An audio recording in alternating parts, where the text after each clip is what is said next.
আচ্ছা, আপনার কি প্রেজেন্ট পারফেক্ট টেন্সের স্ট্রাকচার নিয়ে প্রশ্ন করতে প্রবলেম হয়? যেমন হচ্ছে গিয়ে এই যে আমি কি রান্না করেছি, আমি কি চিঠি লিখে ফেলেছি, আমি কি পড়ে ফেলেছি, আমি কি তোমাকে দেখেছি, আমি কি ঘুমিয়ে পড়েছি। তাহলে এই যে সেন্টেন্সগুলো আমি বললাম এগুলো হচ্ছে কমপ্লিটলি সবগুলো সেন্টেন্স হচ্ছে গিয়ে ইন্টারোগেটিভ সেন্টেন্স বা প্রশ্নবোধক বাক্য।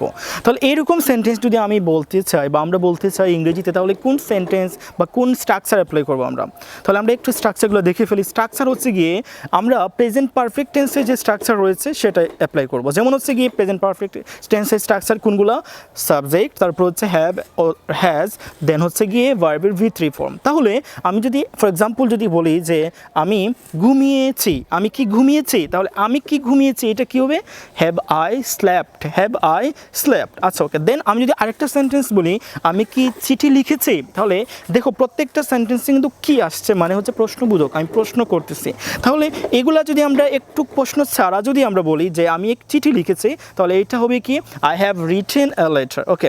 আর আমি বললাম যে আমি কি চিঠি লিখেছি, তাহলে এটা হচ্ছে প্রশ্নবোধক না? তাহলে প্রশ্নবোধক হলে আমরা কি বলবো? যে have I written a letter. আবার বলি আমি have I written a letter. Then আমরা কি বুঝতে পারছি যে এই সেন্টেন্সগুলোতে প্রতিটা সেন্টেন্সের ক্ষেত্রে কিন্তু সাবজেক্টের পূর্বেই আমাদের সাহায্যকারী ক্রিয়া বা অক্সিলিয়ারিজ চলে আসতেছে।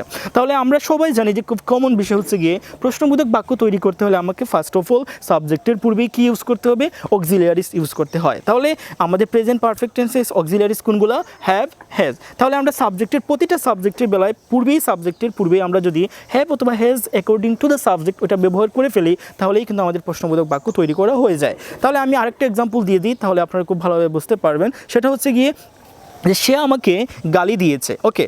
তাহলে সে আমাকে গালি দিয়েছে এটা কি? এটা হচ্ছে প্রেজেন্ট পারফেক্ট টেন্সে অ্যাফার্মেটিভ সেন্টেন্স। যেমন হচ্ছে গিয়ে হি হ্যাজ অ্যাবিউজড মি। কি?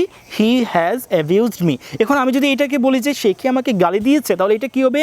Has he abused me. দেখো পুরোটাই কিন্তু ঠিকই রইলো। আমাদেরকে ভার্বের V3 ফর্মটা আমরা ইউজ করলাম। সাবজেক্টের পূর্বে আমরা জাস্ট কি ব্যবহার করলাম? সাবজেক্টের পরে আমাদেরকে হ্যাভ অথবা হ্যাজ ব্যবহার করতে হতো, কিন্তু প্রশ্নবোধক হওয়ার কারণে আমরা সাবজেক্টের পূর্বেই হ্যাভ অথবা হ্যাজ ব্যবহার করেছি এখানে। যেমন হচ্ছে has he abused me. Hopefully আপনারা খুব ভালোভাবে বুঝতে পেরেছেন যে প্রশ্নবোধক বা ইন্টারোগেটিভ সেন্টেন্স কীভাবে তৈরি করতে হবে, কোন স্ট্রাকচার অ্যাপ্লাই করে, প্রেজেন্ট পারফেক্ট টেন্সের স্ট্রাকচার অ্যাপ্লাই করে। নেক্সট ভিডিওতে আবার দেখা হচ্ছে। Follow me to get more videos.